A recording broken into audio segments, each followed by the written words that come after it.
Salut à tous et bienvenue sur la chaîne. Je m'appelle Émile Garnier et ici, on parle de voitures sous tous les angles, entretien, astuces pratiques, fonctionnement des moteurs et bien plus encore. Si vous voulez mieux comprendre votre véhicule et éviter les erreurs coûteuses, vous êtes au bon endroit. Pensez à mettre un j'aime, à vous abonner à la chaîne et à regarder la vidéo jusqu'à la fin. Vous y trouverez des infos vraiment utiles. Il y a un capteur de détonation. Le principal message des experts est le suivant: l'utilisation d'essence à faible indice d'octane ne fait que menacer le risque de détonation, mais le fait même d'avoir un capteur de détonation ne permettra pas à cette détonation de commencer, de sorte qu'il n'y a aucun danger à réduire l'indice d'octane de l'essence. Il y a la matière à discussion.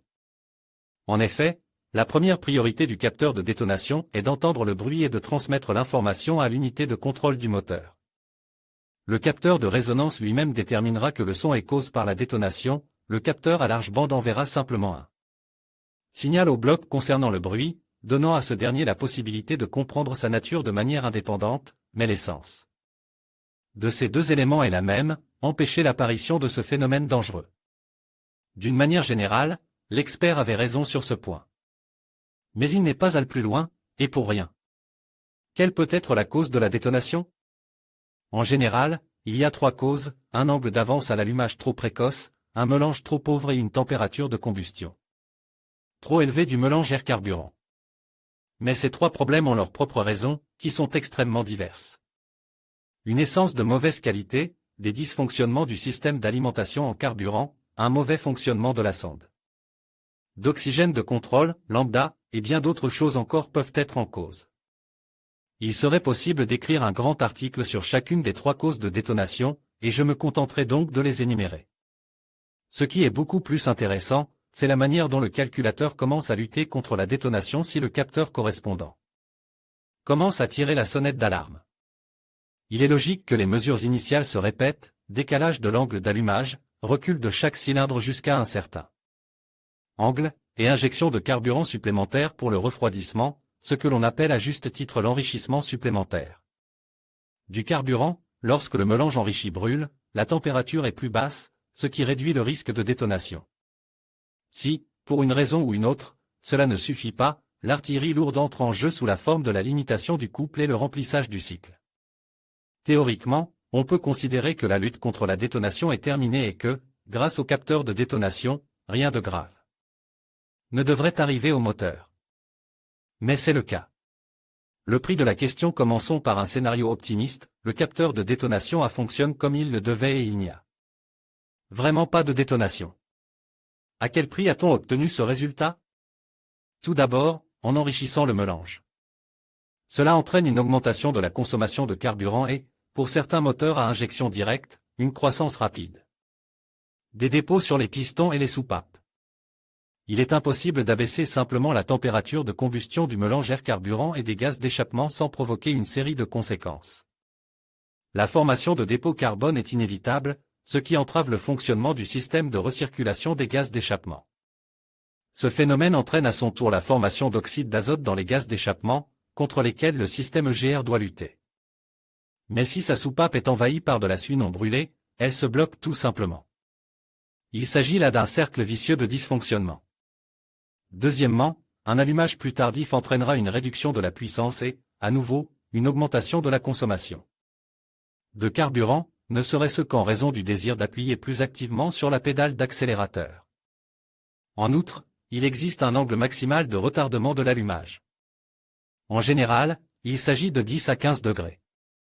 C'est beaucoup, et le comportement de la voiture s'en trouvera sensiblement modifié. Si les retards, changement périodique de l'angle d'avance à l'allumage vers un angle plus tardif, n'arrêtent pas la détonation. Le modèle de couple, obéissant aux instructions de ses limiteurs, commencera à limiter le couple demande par le conducteur en fonction de la position de la pédale d'accélérateur. En d'autres termes, le conducteur appuiera sur l'accélérateur, mais le calculateur, voyant à quel prix le moteur peut produire le couple requis, le réduira considérablement. C'est bien sûr mieux que la destruction d'un piston ou du bloc entier, mais la voiture roulera comme si elle était à moitié morte. Et l'essence sera consommée en quantité encore plus importante.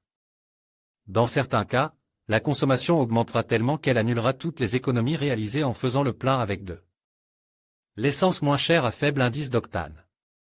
Dans l'ensemble, à ce stade, la situation n'est pas si mauvaise. Certes, la voiture roule moins bien, et parfois même presque de la même manière, car de nombreuses voitures modernes sont plus intelligentes que leurs propriétaires modernes et disposent d'algorithmes de gestion du moteur très complexes, mais au moins le moteur ne tombe pas en panne à cause de la surchauffe et de la détonation. Malheureusement, ce n'est pas tout à fait vrai. Tout peut être. Toute la difficulté réside dans le fait qu'il y a tout de même une détonation. Le capteur de détonation ne peut tout simplement pas être déclenché avant qu'elle ne commence, pas de bruit, pas de signal. Il n'y a donc aucune raison de paniquer. C'est pourquoi tous les ralentisseurs, l'enrichissement supplémentaire du carburant, la limitation du couple et les autres mesures n'empêchent pas la détonation, mais luttent contre celle qui est déjà apparue. C'est la première raison d'abandonner l'essence à bas indice d'octane. La deuxième raison est la qualité de l'essence. Malheureusement, son indice d'octane est parfois inférieur à celui indiqué sur la colonne. Dans les grandes villes et dans les bonnes stations-service, il est de plus en plus difficile de rencontrer ce problème, mais sur l'autoroute et dans une station-service à l'aspect étrange, c'est facile. C'est pourquoi il est toujours souhaitable d'avoir au moins une réserve de résistance à la détonation. La troisième raison est le cas où une mauvaise essence et un faible indice d'octane se produisent en même temps. Il est déjà difficile pour un moteur conçu pour de l'essence 95 de rouler avec de l'essence 92, et ici la qualité est également mauvaise. C'est une voie directe vers la perte de puissance et la détonation. Quatrièmement, il est triste de constater que les capteurs d'une voiture ne peuvent pas fonctionner sans faille pendant 20 ans. Et 200 000 km. Et rien n'empêche ce même capteur de détonation de devenir un peu fou et de surestimer le seuil de sensibilité. Dans ce cas, le moteur sonnera avec toutes ses pièces de CKD, mais le calculateur ne recevra pas de signal de danger.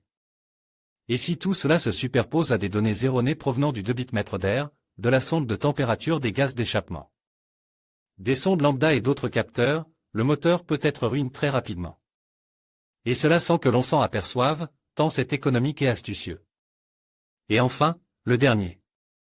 Même si vous n'êtes pas un fan du chip tuning et que vous n'aspirez pas à faire de votre Solaris une voiture de course, il est nécessaire de reflasher l'écu lors de certains travaux très courants, par exemple, lors du retrait du pot catalytique. Ce qui est reprogramme est un grand mystère. De nombreux tuneurs de garage ont l'habitude de couper tout ce qui est lié à la limitation du couple, ou de surestimer le seuil de sensibilité du capteur de détonation, et parfois de le désactiver tout court. Il semble que la voiture ait été directement reprogrammée pour l'essence 92, mais il est difficile de dire exactement comment. Il se peut qu'ils aient simplement désactivé le capteur de détonation et que l'écu ne le voit plus. En continuant à rouler avec l'essence 95 recommandée, le conducteur réduit au minimum le risque de détonation, mais lorsque l'indice d'octane est réduit, des problèmes peuvent apparaître de manière tout à fait inattendue. Parfois, c'est encore possible. La question qui se pose est la suivante, pourquoi la trappe du réservoir d'essence indique-t-elle minute 92, alors qu'il est recommandé d'utiliser du 95? Parce que l'essence à faible indice d'octane peut être utilisée en dernier recours, mais pas en permanence. Il vaut mieux faire le plein que de geler sur l'autoroute, par exemple. Et les responsables parlent du fait que cette voiture roule parfaitement bien avec de l'essence 92, parce que c'est écrit sur le haillon. Tout cela vient du malin. Pour obtenir des informations spécifiques, il convient de consulter le manuel d'utilisation afin d'y trouver non pas la valeur minimale autorisée, mais la valeur recommandée de l'indice d'octane. Si, soudainement, il n'y a pas d'essence recommandée à proximité, il est possible de faire le plein avec l'essence minimale autorisée. Mais uniquement dans la bonne station-service la plus proche. Il est également nécessaire de conduire avec de l'essence à faible indice d'octane en douceur, à une vitesse pas trop élevée et sans accélération brusque, car le risque de détonation est alors multiplié. Il est particulièrement dangereux de le faire en été, par temps chaud, le moteur a déjà du mal à fonctionner en raison de la faible densité de l'air, la concentration d'oxygène dans l'air froid est plus élevée, mais il est en plus tourmente par la chaleur, ce qui augmente également le risque de détonation. En conclusion, la réduction de l'indice d'octane peut sembler une solution attrayante pour de nombreux conducteurs, mais il est essentiel de peser les avantages et les inconvénients. Rouler avec de l'essence 95 au lieu de 98 peut être possible pour certains véhicules, mais cela dépend largement des spécifications du moteur et des recommandations du constructeur. Il est crucial de rester attentif aux performances de votre véhicule et de ne pas négliger les risques potentiels de cliquetis ou de dommages à long terme.